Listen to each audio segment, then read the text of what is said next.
Hi, I'm Marty, and this is my sugar glider Joe. I've been making my own clothes for a long time, and it's getting to that time of the year where I need to make a new birthday dress.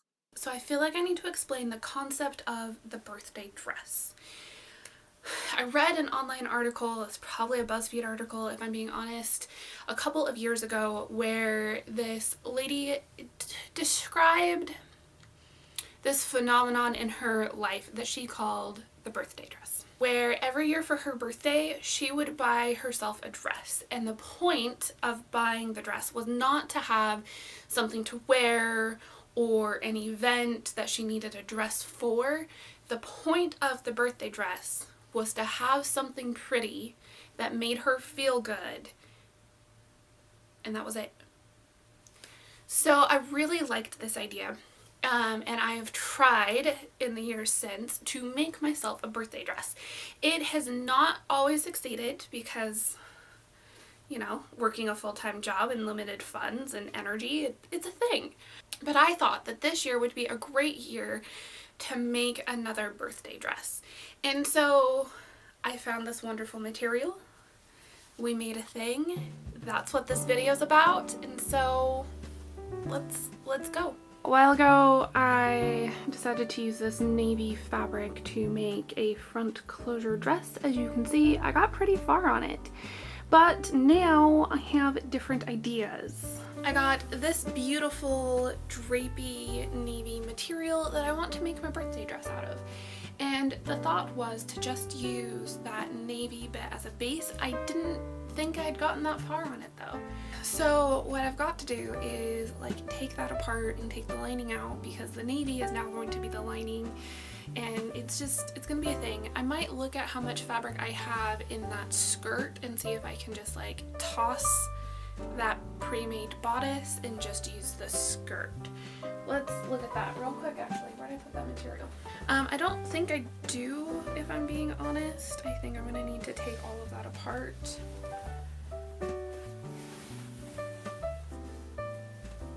Yeah, I'm gonna need to take that bodice apart to get a decent skirt. Okay, cool, I can do that. This is going to be fun.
So we know I'm not the same size as my dress form, but hopefully like that'll help this look better when it's like actually on me.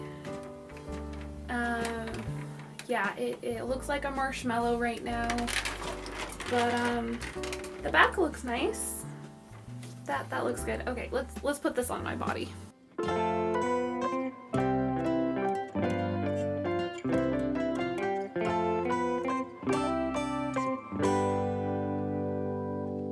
I think this is great, and it'll look great when I have like the full length thing for whenever I make that, but it's not gonna look good for the birthday dress. So I've got to change plans. I don't think I'm gonna be happy with this for the birthday dress. Okay, I'm gonna brainstorm and get back to you. So I gave it a think, and I think I'm gonna still do the same bodice design but without the ruching under the bust. I thought we would just jump into cutting because why not?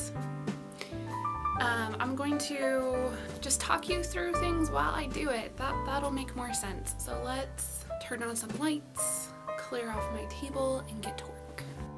A quick interjection before we continue. I did end up buying new bodice fabric because that original bodice lining thing was not going to work. So the first thing that I knew that I wanted to adjust on my pattern was the neckline. I didn't want it as wide, so I brought it in about an inch. I also knew that if I wanted any sort of front closure on this dress like I was planning, I would need to add a seam allowance there. And then I matched up the shoulder seam on the front and kind of just evened out all of those lines and shapes and things so that way I could cut it out. I don't often mark out my pattern with chalk on my fabric, but sometimes it's just needed. Then it was just making sure that the overlays matched and lined up all nice and pretty. I also threw some pins in to baste or pin where the dart was, mostly because I am too lazy to actually use good tailoring techniques and baste, but also because I knew this would be very temporary. I also pleated the overlay of the shoulder to match up with the lining shoulder piece. Okay, so I have the bodice piece together. I mean, darts are so incredibly hard, I'm not surprised they look weird. But I'm really happy with the neckline. I've just got to shape it so it comes down to this point. I'll put pins in and then shape it. And then the detail on the shoulder turned out really nice. It's actually looking pretty much how I envisioned it. So I'm gonna end up putting some faux buttons in the front here. I don't know exactly how I'm gonna do that. Because technically, if I'm doing faux buttons, then like I don't need to actually make this be able to like open and close. But that's where my mind was going to make this area functional. I could still do functional. No, okay, ooh, I got it. Okay. So I'm gonna put a pin in here to know how far up the lining needs to be like reshaped and stuff. And then I'll just sew the center seam closed, and then I can hand stitch with like an invisible thing the overlay fabric together, and then I could put the buttons just off to one side. If I got like a regular shirt button, that would be really nice and easy, but if I got a shank button, I would have to figure out how to make it so they weren't floppy, like how to support that shank button. I have a couple ideas on how to do that, but in the meantime, while I think about that, do I have some navy bias tape? I might have some navy bias tape. If I do, I'm going to finish this neckline with bias tape, which is going to be fantastic. Okay, I don't know if I made sense at all in this like mini rant, but we're going to do it. So here we go. All right, so I do not want the neckline any lower than this point, which means that I'm gonna need to add a seam allowance. So when I add the facing on, it's good. All right, is this as flat as can be? Perfect. Perfect. Okay, so let's sew this together, and then we'll ladder stitch this after that seam is done, and then we can do the whole neckline in bias tape. Steps.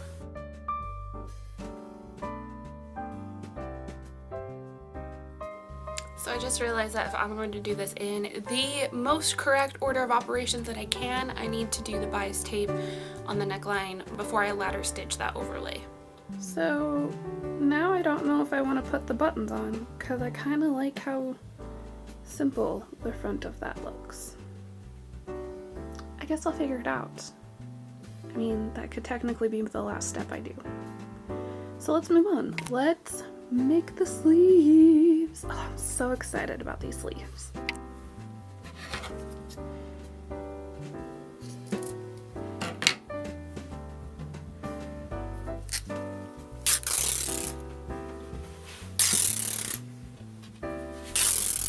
I'm going to need some fabric to make the cuffs. of these sleeves, but other than that, they are going to be ridiculously full. And I'm so excited. Like, I don't think you guys have any idea. Anyway, let's, I don't think there's enough scraps for when I did the bodice. I don't want to take it off the length of the skirt. We'll take it out of the fullness of the sleeves. I mean, that makes the most sense, right?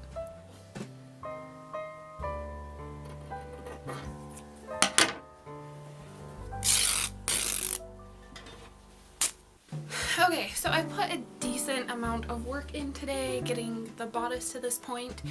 It's basically done. And I'm gonna need to have a think on if I want buttons on the front and if I want functional plackets on the cuffs, or if I just want them to be looser. I don't know. I don't know what I want, and I need to think on it. So, light coming in is getting a little funky. I'm probably gonna call it a day. And we'll do sleeves. How about not tomorrow? I need to clean my studio tomorrow. Anyway, see you in a second. Ooh, there's my stool. Let's not fall over backwards. Okay. Am I avoiding responsibility today? Yes. Am I gonna continue working on my birthday dress? Also, yes. For the record, the responsibility I am avoiding is cleaning my studio. Okay, I figured I should like explain a little bit to you guys. I have these giant rectangles, and these are my sleeves because I want the poofiest sleeves in the world. So I measured a little bit longer and then my arms, so they're gonna like fall over. I don't know if that's gonna be annoying or not. I'll just like hem them up if it is.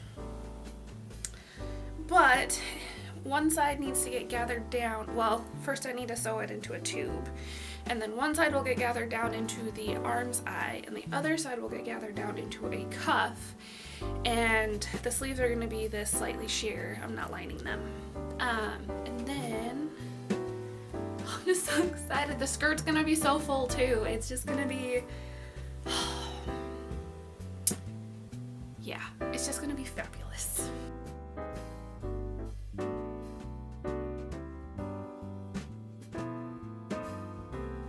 Okay, so I have the sleeve on. It's mostly just gathered around the top, which is fine. You don't want a lot of gathering under the arm because that just adds bulk. And then I put this cuff on. The cuff looks terrible, but whatever. No one will really see it because all they'll see is this glorious sleeve. I'm kind of obsessed. I still need to put the cuff on the other one, but it's fantastic. I can't get over. I'm getting like a really big, like old Hollywood glam feel, which is like pretty impressive considering that I don't know that time period at all. But it's gonna be fantastic. And then with like the super full flowy skirt, it's just, I feel like it's just gonna have a really romantic feel to it. And I just love the iridescent thread going throughout. It just, I don't know why it just hits all the spots for me, but it does. Something I'm gonna have to do is even out this bodice because you can probably kind of see that it like dips here. But if I just match it all to right there on the dress form, then I should be okay. But yeah, it just, oh, why does it look so good? I'm also like, the more that I play with it, the more I'm like, it doesn't need faux buttons down the front. These sleeves are drama enough.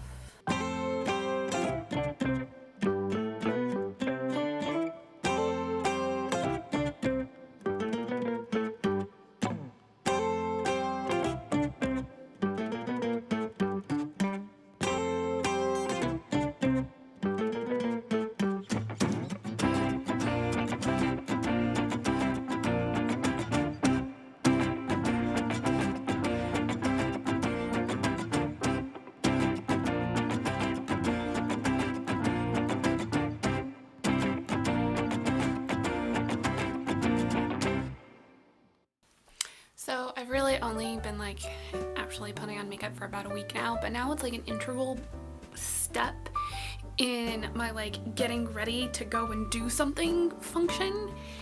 I've been working from home for like 2 years now, so like now putting on makeup is like my getting ready for work function, and once it's done I feel like I can just work. Anyway, point being, I need to sew on the skirt, the zipper, and hem the skirt and the skirt lining, and then my birthday dress is done and I can do, I have to figure out what to do with my hair, but that's a different topic. Anyway, it's maybe gonna take me 3 hours to do all of those things, and I have about, what time is it? Well, I have about 3 hours of good light left. So I can't tell right now if it's like some sort of glamorous bed gown or like a really fancy evening dress. It's gonna come down to styling, which I don't really have the things I need to like style this in an appropriate manner right now, I feel. I don't know, we'll figure it out. But I just have the skirt pinned on right now because I thought I would need to even out the waistline, but then I remembered the skirt will like weigh it down and change it, and like it still does go up here a little bit, but I don't think I mind that. It gives it like a good shaping, I guess is the word I'm looking for. So I'm probably just gonna sew it as is, because it actually looks pretty decent and I'm not like entirely upset with it. We do have pockets in this incredibly full skirt, which is, you know, birthday dresses must have pockets. And then we have the sleeves. Okay, I'm gonna get to work, put you guys on montage mode, and we will come back when the dress is done. Yeah, oh, I need to go I need snacks.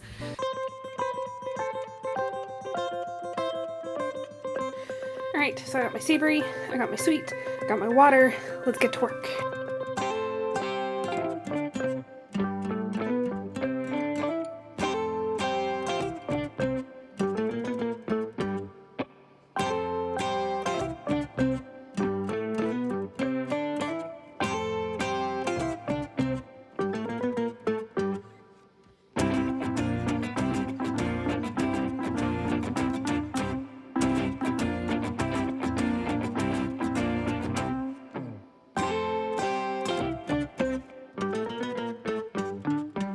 Hey Joe, my dress is done. Yeah. Oh, are you smelling the popcorn? Is that what you're smelling? Okay, enjoy. I mean, so jury's still out between like fabulous evening dress bed gown thing.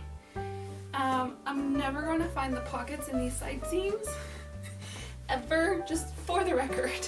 I don't know how I found them so quick, but it has pockets to hold snacks. I would put Joe in there if I thought he would stay, but he's never gonna stay. Anyway, these sleeves, like, I feel really fancy, and I'm probably gonna wear this the rest of the day.